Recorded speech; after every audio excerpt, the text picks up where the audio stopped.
Hi, how are you today? I hope you're sitting comfortably for 5 minutes at least. Today I'd like to introduce you to my painting, The Colour of Music, which I've got here behind me. It's a painting I painted in the Culture Café Cheesemeyer in Sissach last year in January of a concert that was given there. It wasn't a super long concert, so I had to be quite fast, and it was a concert of Nordic music, a lot of old Danish tunes, very beautifully played. And it was quite fascinating to paint to, because I tried to capture some of what the music moved in me in the colors I used on the picture. So just think, some people say to me today, why do we need art? It's irrelevant, isn't it? And I don't agree at all. Can you imagine a world without art? Now imagine a world without music, without hearing your favorite tones. Imagine a world without pictures, because art is a way we have of making sense of the world, and humans have always been making art since the dawn of time. Think of the cave paintings, for example. It's part of us. We have an inner creativity that can't be extinguished. Art helps make sense of the world around us. The world is huge, yeah? So we've had this chaos we're surrounded by all the time, every day, things bombarding us, countless emails, YouTube videos, so on. And by making art, we take a little extract of the whole chaos that surrounds us and make it into something, a little world in its own that stands and lives in its own. And by doing this, we can take something and feel more for it or develop an interest in it. We can't live without art.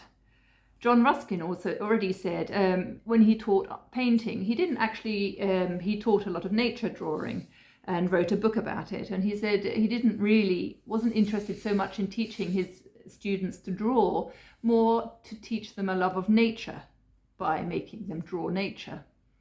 And again, that's another way we can look at art, by teaching children to draw their surroundings, to draw the plants they're surrounded by. They will learn to understand and love what they see, and feel deeper for it than if they never really look at it properly. Because by drawing, we look at something properly, with our whole being. And our spirit moves through our arms, out onto the paintbrush or the pencil, whatever we're using, onto the paper. And so we've put a bit of ourselves in that drawing as well. It's deeply personal process.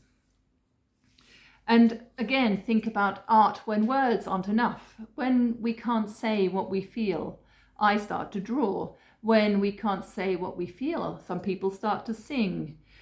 So we need art for that. Art helps us understand our differences.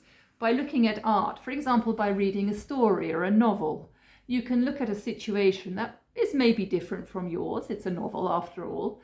However, suddenly you might see some similarities. It's a neutral testing ground for something you were thinking of doing. Maybe you're reading a novel about moving to another country, and you start thinking, do I want to do this? And in the novel, you can test this idea in a very non-dangerous way. You don't have to do anything, you just read it. Martin Heidegger said, great art opens our eyes for something we could not see before. So by looking at great art, what is great art? I mean, yes, we don't know that, but by looking at art, we can feel something we maybe did feel before. Art helps us understand where we came from, because for history, people generally look at art for their source material. By looking at political documents, you always get the political slant of the time. By looking at artworks, if they are artworks, they're made in freedom, especially in Europe after the Enlightenment. They're hopefully not political statements, because if they're political statements, then they're not art, they're propaganda. And that is, of course, why artists are always the first people to be killed when a dictator comes to the throne, so to speak, because artists promise a freedom that the dictator is trying to promise, but their freedom is real, and his, of course, or hers, is fake. Mostly it's his. So those are all reasons why we need art. I'd be interested in things you think why we need art. So do let me know and write to me either by email or on my Instagram account. There's lots of other reasons I could mention, but I'll go into them another time because now your 5 minutes are over. I hope you've had a nice break. Bye bye.